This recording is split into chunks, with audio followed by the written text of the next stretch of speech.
बिस्मिल्लाहिर्रहमानिर्रहीम अस्सलामु अलैकुम डियर स्टूडेंट्स। मैं हूं हबीबुल्लाह कमर और ई कॉमर्स का चैप्टर नंबर 2 हमारा चल रहा था। हमने जो टॉपिक शुरू किया था वो था बिजनेस मॉडल का। तो उस टॉपिक को हम कंप्लीट नहीं कर सके थे लास्ट लेक्चर के अंदर। आज इंशाअल्लाह वल अज़ीज़ हम उसको कंप्लीट करते हैं जी, कि बिजनेस मॉडल हमारे पास क्या होता है और किस तरह से उसके फैक्टर्स की हम बात कर रहे हैं। ये सारी बातें हमने डिस्कस की थी कि एक कामयाब जो बिज़नेस मॉडल होता है उसके लिए हमें कैपिटल और इन्वेस्टमेंट के साथ साथ हमें कस्टमर्स की बहुत ज़्यादा तादाद भी चाहिए। लेकिन कैपिटल और कस्टमर जो हैं ये किसी भी बिज़नेस के कामयाब होने की दलील नहीं है।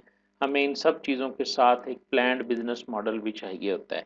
एक ऐसा हमारे पास बिज़नेस मॉडल होना चाहिए जो वर्क करे, जो प्लान्ड एक्टिविटीज़ पर मुश्तमिल हो और उसके साथ वो सारे चीज़ें जो है ना वो जुड़ी हुई हों जो एक अच्छे बिजनेस प्लान के अंदर होनी चाहिए। उसका रेवेन्यू मॉडल क्या है, competitive environment, management team, organisation development, ये सारे के सारे वो फैक्टर्स हैं जिन फैक्टर्स की बुनियाद के ऊपर हम कह सकते हैं कि हमारा बिजनेस मॉडल जो है ये कामयाब होगा और चलेगा। वो फैक्टर्स हमारे पास कौन कौन से हैं ये हमने जो है ना उसकी एक शॉर्ट लिस्ट और डायग्राम देखी थी और उसके बाद हमने बात की थी कि वो हमारे पास फैक्टर्स कौन-कौन से हैं। सबसे पहला फैक्टर था वैल्यू प्रोपोज़िशन का, जिसके अंदर हम इस बात को कह लें आपके अपने बिज़नेस प्लान का हिस्सा बनाते हैं कि हम अपने कस्टमर को उसकी नीड के मुताबिक प्रोडक्ट किस तरह से डिज़ाइन करके देंगे। इसके अंदर हमने इस बात को जो है वो कह लें कि प्लान करना होता है। उसके बाद दूसरा मॉडल हमारे पास जो दूसरा फैक्टर है वो रेवेन्यू मॉडल है, कि हमारा बिजनेस मॉडल जो है ये अर्न कैसे करेगा। चूंकि हम ई कॉमर्स बिजनेस मॉडल की बात कर रहे हैं, ई कॉमर्स मॉडल के अंदर आपने इंटरनेट के ऊपर, वेबसाइट के ऊपर या मोबाइल एप्लीकेशन के ज़रिए जो है वो अर्निंग करनी है। अब मोबाइल एप्लीकेशन और आपकी जो वेबसाइट है वो एडवर्टाइज करके कमाएगी। पहली ऑप्शन आपके पास ये है। जिस तरह की मिसाल मैंने आपके सामने दी थी कि वट मोबाइल वाला जो है, whatmobile.com.pk वाला, ये मिसाल भी दी थी और मैंने अपनी वेबसाइट की भी मिसाल आपको दी थी कि मैं जो है वो अर्न करता हूँ एडवर्टाइजमेंट के ज़रिए। ठीक है। दूसरा मॉडल सब्सक्रिप्शन का होता है। नेटफ्लिक्स इसकी मिसाल है। नेटफ्लिक्स क्या बेचता है? नेटफ्लिक्स वीडियो कंटेंट बेचता है। ठीक है, उसको ट्रेड करता है यानी वो उनसे फ़िल्में और वीडियोज़ ख़रीदता है जो उसको बनाने वाले हैं और आप कस्टमर्स को जो है ना, जो व्यूअर्स हैं उनको वो बेचता है।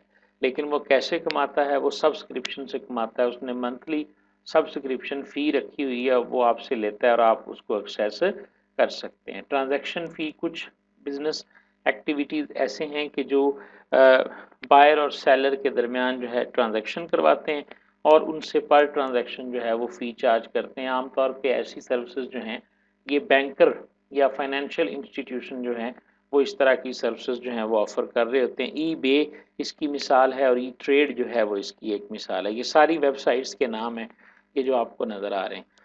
सेल्स करके आप कमा सकते हैं, जिसको हम समझते हैं जी कि ई कॉमर्स जो होती है वो सिर्फ़ और सिर्फ़ चीज़ों को बेचना या ख़रीदना होता है। ऐसा नहीं है।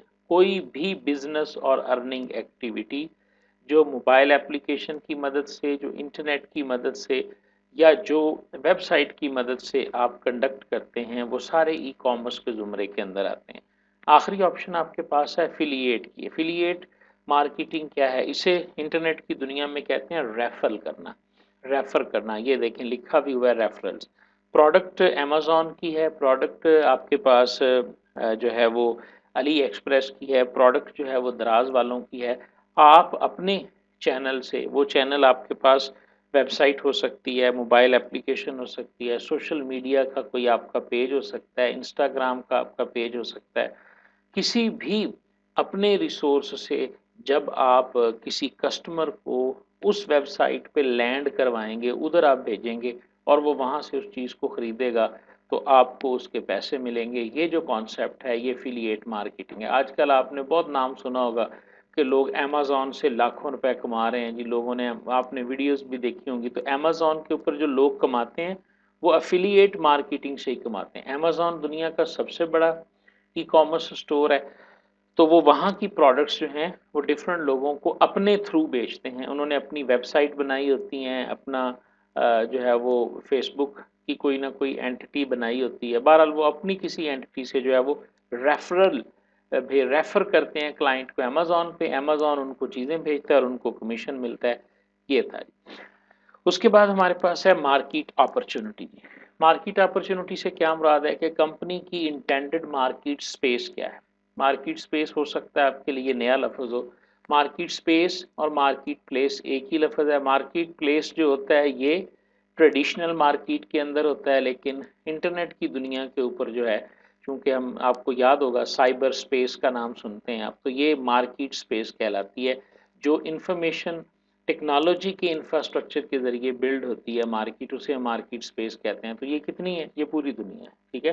पूरी दुनिया जो है वो आपकी मार्केट स्पेस है। And the overall potential financial opportunities available to the firm, ये मार्केट अपॉर्चुनिटी कहलाती है। आपकी मार्केट स्पेस कितनी बड़ी है, आप किसी बड़े मार्केट निच के ऊपर काम कर रहे हैं या आप स्मॉलर हैं, मसलन आपने एक ई कॉमर्स स्टोर बनाया हुआ है या आपने सिर्फ और सिर्फ ब्यूटी स्टोर बनाया हुआ है या आपने सिर्फ और सिर्फ जो है वो मतलब ड्रेसिंग का स्टोर बनाया हुआ है, यानी ये स्मॉलर निचेस होती हैं। बड़ी निचेस क्या हैं, दराज डॉट पी के हर शय बिकती है, दुनिया की हर प्रोडक्ट वहाँ पे बिक रही है। लेकिन आपने क्या किया, आपने उसको शॉर्ट लिस्ट करके, जैसे चेजअप है ना, चेजअप चेजअप के दो आउटलेट हैं, एक चेजअप फैशन के नाम से है जिसके ऊपर सिर्फ वो गारमेंट्स बेचते हैं, और एक चेजअप ग्रॉसरी है जिसके ऊपर चेजअप जो है वो अपनी तमाम ग्रॉसरी प्रोडक्ट्स वगैरह को भी बेचता है। तो ये अगर आप देखें तो स्मॉल बिजनेसेस और ये जो इंस्ट्रक्टर लेड ट्रेनिंग्स हैं, कंप्यूटर बेस्ड ट्रेनिंग्स हैं, ये सारी चीज़ों के वॉल्यूम एक डायग्राम की सूरत में आपको दिखाए गए हैं। तो आपकी मार्केट अपॉर्चुनिटी से मुराद ये है कि आपकी मार्केट स्पेस क्या है और आपके पास कितनी फाइनेंशियल अपॉर्चुनिटीज़ हैं जो एक फर्म को होती हैं। ये भी आपने अपने बिजनेस प्लान के अंदर इन राइटिंग उसको करना होता है, बिजनेस मॉडल के अंदर आपने इसको लिखना होता है। उसके बाद आपके पास आ जाता है जी कम्पिटिटिव एनवायरनमेंट। एक फर्म जो है उसको ये भी अपने बिजनेस प्लान के अंदर, बिजनेस मॉडल के अंदर लिखना चाहिए कि जी मार्केट स्पेस के अंदर उसके सिमिलर प्रोडक्ट्स बनाने वाले कौन कौन सी कंपनीज हैं, सब्सटीट्यूट प्रोडक्ट्स बनाने वाली कौन सी कंपनीज हैं, और नए लोग कितने जो हैं वो इसके अंदर एंटर हो सकते हैं, ठीक है ना। ये बातें भी आपको मद्देनजर रखनी चाहिए अपने बिजनेस मॉडल के अंदर।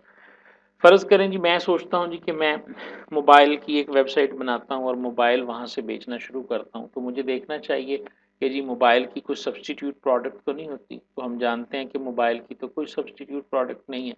फिर हमें ये देखना चाहिए कि नया बंदा जो है इस कारोबार में अगर आएगा तो उसके चांसेस कितने हैं। तो इसको हम देख सकते हैं कि 1 साल के अंदर पाकिस्तान की मार्केट के अंदर कितने लोगों ने मोबाइल सेलिंग की वेबसाइट्स को लॉन्च किया है या बनाया है।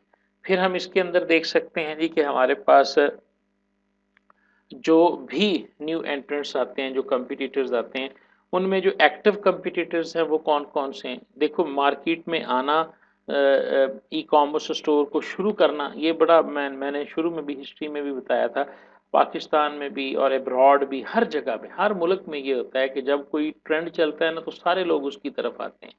लेकिन उनमें से कितने लोग जो हैं वो एक्टिव रह जाते हैं, कितने लोग जो हैं वो अपने ऑपरेशन को और अपनी मार्केट शेयर को एक्सपेंड करते हैं, आपने उनको नोट डाउन करना है। आपने ये नहीं देखना कि जी 10,000 वेबसाइट्स जो हैं वो सेल कर रही हैं मोबाइल्स को, तो मैं मोबाइल का ई कॉमर्स स्टोर बनाना चाहता हूँ, ठीक है। आपने ये देखना है कि आपके पास, ठीक है जी। तो ये मार्केट और कम्पिटिटिव एनवायरनमेंट जो है, एक फर्म का जो कम्पिटिटिव एनवायरनमेंट होता है उसको भी आपने लाजमी तौर पे जो है वो अपने बिजनेस मॉडल का हिस्सा बनाना है।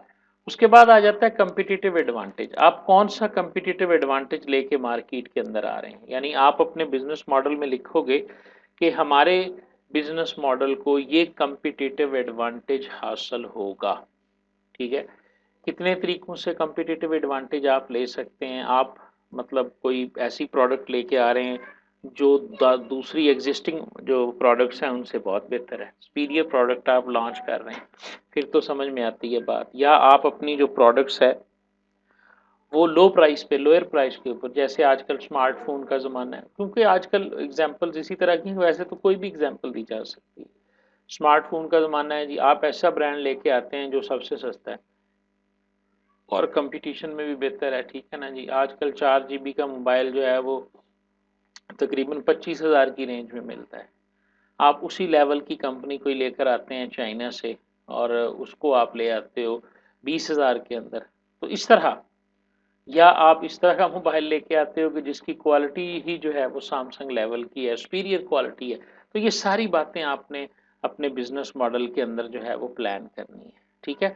अब आप देख लो कि सिर्फ पैसों से और कस्टमर से कारोबार नहीं चलता, जब तक आप अपने मॉडल के अंदर ये सारी बातें बैठ के, और यही वजह है कारोबार के और ई कॉमर्स स्टोर के नाकाम होने की। लोग ई कॉमर्स सेटअप शुरू करते हैं, लोग अपना फेसबुक पेज बनाते हैं, यूट्यूब चैनल बनाते हैं, लेकिन वो इतनी सारी बातें कहाँ करते हैं? कहाँ वो देखते हैं कि जो चैनल मैं बना रहा हूँ इसके और भी कोई चैनल मौजूद हैं या नहीं? जो स्टोर मैं बना रहा हूँ कि कोई और स्टोर इस तरह का मौजूद है कि नहीं? जो वेब कंटेंट मैं लोगों को प्रोवाइड कर रहा हूँ, इससे अच्छा कंटेंट भी किसी जगह पड़ा हुआ है या नहीं पड़ा हुआ? ठीक है जी। तो ये सारी चीज़ें जो हैं आपने ज़हन में रखनी है। ये कुछ तरीके हैं। नंबर 1 आपके पास जो एडवांटेज हासिल करने का तरीका है कि आपके रिसोर्सेज ही इतने ज़्यादा हैं, एसिमेट्रिक कॉम्पिटिटिव एडवांटेज आप हासिल कर रहे हैं। आपके रिसोर्सेज ही ज़्यादा हैं। जब आपके रिसोर्सेज ज़्यादा हैं तो डेफिनेटली आपको एडवांटेज मिलेगा। कोई बंदा आपको कम्पीट कर ही नहीं सकता। जैसे हम कह लेते हैं जी, कोई बहुत बड़ी एक कंपनी है, ठीक है? आप उस कंपनी को लॉन्च कर रहे हैं, उससे भी बड़ी एक कंपनी को लॉन्च कर रहे हैं, आपके पास बहुत ज़्यादा रिसोर्स, जैसे गूगल है, गूगल अगर मोबाइल की दुनिया में आ जाती है, माइक्रोसॉफ्ट मोबाइल की दुनिया में आ जाती है, तो इस तरह के आपके रिसोर्सेज ज़्यादा हैं। दूसरी बात यह है कि आप कोई ऐसी प्रोडक्ट लेकर आ रहे हैं जो जिसके आप फर्स्ट मूवर हैं, पहले वो है ही नहीं, तो ये भी एक एडवांटेज होता है। कोई नई चीज़, इनोवेटिव आइडिया लेके, इनोवेटिव प्रोडक्ट लेके मार्केट में आना जो उससे पहले एग्जिस्ट ना करती हो, इसे हम फर्स्ट मूवर एडवांटेज कहते हैं। तीसरी चीज़ हमारे पास होती है कि आप कंप्लीमेंट्री रिसोर्सेज, यानी आपके रिसोर्सेज भी पूरे हैं, आप फर्स्ट मूवर भी नहीं हैं, लेकिन आप किसी अच्छी मार्केटिंग और रेपुटेशन के साथ जो है ना वो मार्केट के अंदर एंटर होते हैं। यानी मैं मिसाल देता हूँ आपको, चेज़अप की मिसाल ही हम ले लेते हैं कि चेज़अप जो है ये एक अच्छा स्टोर है जिसमें ग्रॉसरी, फैशन सब कुछ है। अब ये अपने आउटलेट्स बना लेते हैं इलेक्ट्रॉनिक्स के, ठीक है? यानी इलेक्ट्रॉनिक्स प्रोडक्ट के अगर ये ई कॉमर्स स्टोर बना लेते हैं कि जी हम आपको इलेक्ट्रॉनिक्स प्रोडक्ट भी प्रोवाइड करेंगे, तो लोग जो हैं पहले ही जानते हैं कि इनकी रेपुटेशन कैसी है, इसलिए लोगों को यकीन करना और उस पर उसके कामयाब होने के चांसेस जो हैं वो बढ़ जाते हैं। इसी तरह अनफेयर कॉम्पिटिटिव एडवांटेज भी होता है कि आप मार्केट में आते हैं और आप किसी ब्रांड के साथ आ जाते हैं। इसकी मिसाल आपके पास क्या है, आप कोई ऑनलाइन एकेडमी बनाना चाहते हैं, आप अपनी एकेडमी नहीं बनाते, आप किसी पहले से मौजूद एकेडमी जो है उसका ब्रांड इस्तेमाल करते हुए अपना एक ई कॉमर्स सेटअप जो है वो लॉन्च कर लेते हैं। ठीक है जी। और इसी तरह आप परफेक्ट मार्केट में एंटर होते हैं, कोई भी एडवांटेज आपके पास नहीं है, तो उस एडवांटेज के साथ आप जो है ना नो एसिमेट्री बल्कि परफेक्ट मार्केट के अंदर आते हैं, या आप लिवरेज जो है ना उसको यूज़ करते हैं। मसलन इसका क्या है, using name into other markets. आपका नाम, जैसे मैंने वो जो ऊपर रेपुटेशन में एग्जांपल नहीं दी, आपकी आपकी आप एक ऐसा नाम यूज़ करते हैं जिस प्रोडक्ट का या जिस ब्रांड का दूसरी मार्केट में नाम पहले मौजूद है, लेकिन इस कारोबार के अंदर वो नए हैं।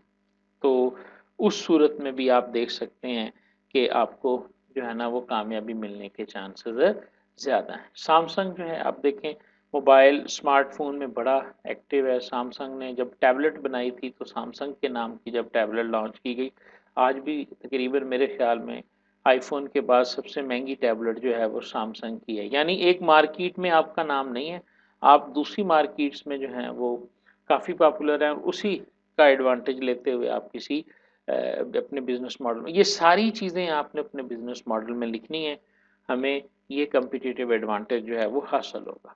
उसके बाद आ गया जी मार्केट स्ट्रेटेजी। आपकी मार्केट स्ट्रेटेजी क्या होगी, वो प्लान जो जिसको लेकर आप एक न्यू मार्केट में एंटर होंगे और अपने नए कस्टमर्स को अट्रैक्ट करेंगे। पीछे जितनी बातें हमने की हैं वो रिसोर्सेज से रिलेटेड, कि जी हम क्या नई प्रोडक्ट लेके आएंगे, क्या सुपीरियर प्रोडक्ट लेके आएंगे, ये सारी चीज़ें रिसोर्सेज के हवाले से। अब हम बात कर रहे हैं कि हमारी स्ट्रेटजी क्या होगी, हम किस तरह पोटेंशियल कस्टमर को मार्केट करेंगे। ये बात आपने ज़हन में रखनी है कि जिस बंदे तक मैंने लेके जाना है, जो मेरा टारगेट कस्टमर है, उस तक मैंने कैसे पहुंचना है और मैं मार्केट में किस तरह से एंटर होऊंगा, मैं सोशल मीडिया के ज़रिए अपने ई कॉमर्स बिजनेस को लॉन्च करूँगा, या मैं जो है वो कोई और प्लेटफॉर्म यूज़ करूँगा। जिस तरह कुछ अर्सा पहले आपने देखा होगा टेलीविज़न के ऊपर प्राइस मीटर डॉट पी के नाम की एक वेबसाइट की ऐड आती रही है, ठीक है। उन्होंने टेलीविज़न मीडिया को यूज़ किया अपने आप को लॉन्च करने के लिए, प्राइस मीटर डॉट पी के नाम की जो वेबसाइट आपके पास आई, ठीक है जी। इसी तरह आप देखें ट्विटर है, यूट्यूब है, पिंटरेस्ट है, इसके ऊपर हम तो समझते हैं ना कि हम इसे यूज़ कर रहे हैं, लेकिन हम एज अ मार्केटिंग स्टाफ भी इनका काम कर रहे हैं। हम पोस्टों को शेयर करते हैं या नहीं करते, तो इसी चीज़ से तो फेसबुक जो है वो कमाती है कि उसकी पोस्ट हम शेयर भी कर रहे होते हैं, लाइक भी कर रहे होते हैं, कमेंट्स भी कर रहे होते हैं, और इससे वो पोस्ट जो है वो पॉपुलर हो रही होती है। और जो पोस्ट जो होती है वो स्पॉन्सर्ड होती है, क्योंकि फेसबुक तो एडवर्टाइजमेंट से ही कमाती है ना, लोगों की एडवर्टाइजमेंट चलाती है, तो उसमें आप जो कस्टमर है वही आपका मार्केटिंग स्टाफ बन जाता है। तो इस तरह का अगर आप कोई आइडिया या बिजनेस प्लान लेकर मार्केट के अंदर आते हैं, ठीक है जी। उसके बाद जो आ जाता है वो है ऑर्गेनाइजेशनल डेवलपमेंट। ऑर्गेनाइजेशनल डेवलपमेंट क्या चीज़ है? आप देखें, मैंने पहले पैरे में लिखा कि दुनिया में कुछ कारोबार ऐसे हैं कि जो एक विजनरी इंडिविजुअल ने शुरू किए, लेकिन वो आइडिया एक मल्टी मिलियन डॉलर कंपनी में चेंज हो गया। फेसबुक की मिसाल है, मार्क जुकरबर्ग जो है एक हॉस्टल के कमरे में बैठ के इसे बना रहा है, और आज ये बहुत बड़ी ऑर्गेनाइजेशन है और हजारों की तादाद के अंदर इसके अंदर एम्प्लॉयज मौजूद हैं जी। तो बेशक वो एक बंदे ने उस कारोबार को शुरू किया, लेकिन वो बाद में एक बहुत बड़ी कंपनी बन गई, तो उसको अपने बिजनेस को ग्रो करने के लिए, एक्सपैंड करने के लिए एम्प्लॉयज़ की भी ज़रूरत पड़ती है, और बिजनेस प्लान्स और स्ट्रेटजीज़ की भी ज़रूरत पड़ती है। तो ये बिजनेस प्लान की स्ट्रेटजीज़ और ये जो हमारे पास एम्प्लॉयज़ हैं, इस सारी चीज़ों को हम कहते हैं कि ऑर्गेनाइजेशनल डेवलपमेंट। यानी एक बंदे ने शुरू किया अपना कारोबार, लेकिन वो बन गई एक कंपनी।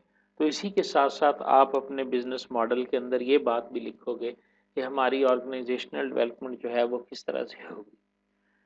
तो plan describe how company will organise the work that need to be accomplished. फिर उसके बाद आप अपने बिजनेस प्लान में ये भी बनाओगे। इसी ये एक ई बे दुनिया की जो है ना वो leading C to C model है जी। यानी दुनिया में जो 3 बड़े मॉडल थे, बी टू सी और सी टू सी।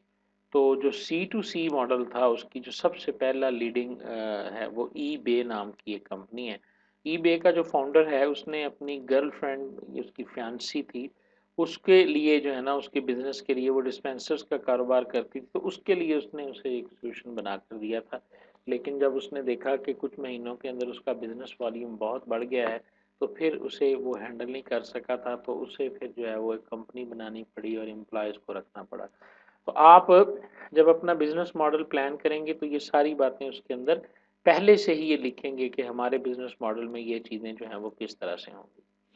जिस तरह ऑर्गेनाइजेशनल डेवलपमेंट की बात होती है, इसी तरह आप एक मैनेजमेंट टीम जो है वो बनाएंगे अपने बिजनेस मॉडल के लिए। यानी एम्प्लॉयज़ ऑफ द कंपनी जो रिस्पॉन्सिबल होंगे बिजनेस मॉडल, यानी बिजनेस मॉडल तो बन गया, इसको काम में किस तरह लेके आना है, इसको इन वर्किंग कौन करेगा, इसको कौन चलाएगा। Strong management team gives a model instant credibility. Model यानी अब आप देखें, हमने पहले कहा इन्वेस्टमेंट और कस्टमर ही काफ़ी नहीं है, आपके पास बिजनेस मॉडल होना चाहिए। अगर बिजनेस मॉडल आपके पास है तो आपके पास एक बेहतरीन मैनेजमेंट टीम होनी चाहिए जो आपके इस मॉडल को क्रेडिबल बनाएगी, जो इसको इन्वेस्टर्स तक लेके जाएगी, और लोगों को इस प्लान को इम्प्लीमेंट करने में जो है ना वो कोशिश करेगी और इसे कामयाब बनाएगी। इस टीम के पास ये सारे जो हैं वो डिसीजन पावर्स होनी चाहिए, ताकि वो अपने इस बिजनेस मॉडल को जैसे ही ज़रूरत पड़े तो चेंज भी कर सकें, और रीडिफाइन अगर करना चाहें तो रीडिफाइन भी कर सकेंगे। तो ये हमारे पास वो सारे 8 की एलिमेंट्स होते हैं जो एक बिजनेस मॉडल के होते हैं। ये समरी है जो नीथ लाउडन की बुक का एक स्नैपशॉट है आपके सामने, क्वेश्चंस की सूरत में लिखा गया है। तो इसलिए ये पेपर में सवाल इस तरह भी आ सकता है कि बिजनेस मॉडल क्या होता है और उसके की क्वेश्चंस आपके पास क्या होते हैं, ठीक है ना। तो वैल्यू प्रोपोजिशन में हम किस सवाल का जवाब देते हैं, why should the customer bye from you, customer हमसे ही ये चीज़ क्यों खरीदेगा, इसके हिसाब से आप जो कुछ लिखेंगे वो वैल्यू प्रोपोजिशन होगा। How will we earn money, हम पैसे किस तरह से कमाएंगे, बेच के कमाएंगे, मार्केटिंग से कमाएंगे, कमीशन कमाएंगे, या हम एडवर्टाइजमेंट से कमाएंगे। Market opportunity, what market space do you intend to serve and what is its size, आपकी मार्केट स्पेस का साइज कितना है, और जिस मार्केट स्पेस को आप इंटेंड हैं, आप उसको सर्व करना चाहते हैं, वो कौन सी है। Competitive environment, who else occupies your intended market space, आपकी मार्केट स्पेस में और कौन कौन से आपके कंपिटेटर हैं जो उस जिन्होंने उस मार्केट स्पेस को ऑक्युपाई किया हुआ है। Competitive advantage, what special advantage, कौन सा एक ऐसा खास एडवांटेज लेके आप अपनी मार्केट स्पेस में आएंगे जिसकी हमने बात की। फर्स्ट मूवर एडवांटेज है आपके पास, रिसोर्सेज आपके बहुत ज़्यादा हैं, या मार्केटिंग और रेपुटेशन आपकी बड़ी अच्छी है, किस तरह से आप आएंगे। तो ये वो सारे 8 क्वेश्चंस हैं और एक समरी है आपके पास जो आप 8 की फीचर्स के हवाले से देख सकते हैं। ठीक है जी, तो ये हमारे पास रिसोर्सेज हैं जो मैंने पहले भी, आप अगर ए बिजनेस मॉडल को गूगल करेंगे तो विकीपीडिया पे भी आपको मिल जाएगा, बिजनेस डिक्शनरी में भी ये मिल जाएगा, theiteducation.com मेरा जो ब्लॉग है उसके ऊपर भी ये आर्टिकल आपको मिल जाएगा जी। ठीक है, तो अगर इसके बारे में मज़ीद कोई क्वेश्चन होगा तो आप कमेंट्स के अंदर पूछ सकते हैं जी। और अगर आप समझते हैं कि मज़ीद कोई चीज़ ऐसी है जो हम डिस्कस नहीं कर सके तो आप फ्रीली जो है वो अपने व्हाट्सएप ग्रुप के अंदर भी इसको डिस्कस कर सकते हैं। थैंक यू वेरी मच जी, बहुत शुक्रिया। अल्लाह हाफिज़।